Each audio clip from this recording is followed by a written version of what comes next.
Like, ride with me if you ride with me, you can slide with me if you feel like. Wow, it is really cold outside. I'm wearing these gloves, but it's still cold. Alright, so today, first off, I'll be going over the full detail on how I put the push bar on the car, because it was meant for the police interceptors and not for the Toyota Highlanders, obviously. I had to make some modifications and make some brackets, move some brackets around and all that. Good thing is I did not use the welder. That was the main thing I did not want to do. Every single shop that I went to and asked them, oh, where's the mounting points, where you guys put this kind of stuff, they were answering me with the generic answers like, oh yeah, if you buy the push bar from here, we usually put on this support bars right here. But that was not the case for me, because this push bar doesn't come with those attachments, and it's wider than a regular one, and it's also heavier than regular one. I think it's like 40 pounds, if not more. First thing I got was tow hook for the second side. Second thing I got was the L-shaped steel from Home Depot. I got longer than I needed to.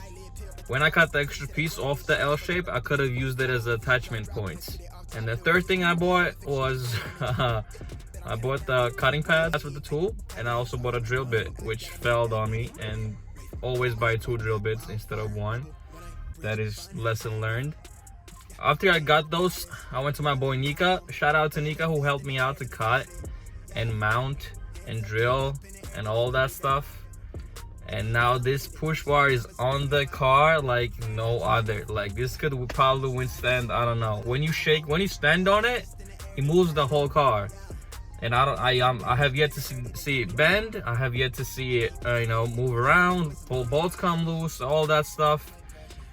And I specifically drove without painting it for a week, because I didn't want to waste more money on painting it, which was no money at all. I paid like 13 bucks for the 3 cans. I'm gonna probably go back and return 1 because I only used 2. Yeah, drove it for a week and it was perfect. It didn't rattle, it didn't shake, it just moved with the car. I'm pretty sure I probably got hit once or twice while parking. Who knows? I live in Brooklyn. Street parking here is crazy. I just cut to the chase. I'll explain the video throughout. First off, we took the L-shaped metal against the car, tow hooks already in the car, and try to see where the holes line up with it. Right after we saw that, we marked it. We cut the right length so it was straight from tow hook to tow hook, no overhangs. And right after, I realized we had to trim off the inside because it was touching the car bumper itself. And as you can see in this video, my friend here is trimming around inside the metal. I want it to be half an inch away from the car at least. Bumper attachment was not long enough to reach the bolt that's under the car. Therefore, we used the leftover L-shaped metal to cut in half, drill on both sides, attach it with that. And just to go over the mounting points, this bracket right here came with the push bar, but it was attached right here. And this big bracket was on 2 bolts right here and right here. I moved it down 1 bolt. I used the second bolt to go up in the car, right on this location, and I used that cut off L shape to extend it out so I can mount it inside. 2 bolts.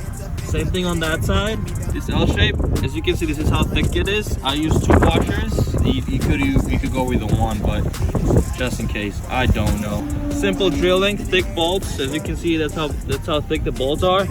Drilling, washers, bolt, tighten it. Same thing, washers, bolt, tighten it. Here I use the washer just because I had the extra ones, just to make sure. Funhouse active, king of the palace, rubber like Malcolm, balled up fist in the air to the flashlight. Yeah, hands up in the air, they gun me down. I keep it on it, they crunching the numbers, I'm bringing out. Young nigga got a fetish for success. If I ain't next, then I just leave him pressure. Next to rain, on the window pane, pumping plain Jane. Let him second guess me, wanna cop the Porsche with the porcelain. Grip the wheels at the horses. What I did here was I used the Rust-Oleum. This is the gloss paint I'm using. As you can see, it is looking fresh. It looks super glossy. Yes, I did paint over the rubber, but this rubber is like, it looks good. And if it's gonna peel off, it's gonna peel off only at this spot because they're not connected, because that's just what I wanted to do. I didn't want to tape it up and make it more confusing for me, and it looks great. I did tape off the gold rhino sticker here that was rubber, but I did paint the bottom part. painted the whole thing right on the car. Didn't want to take it off.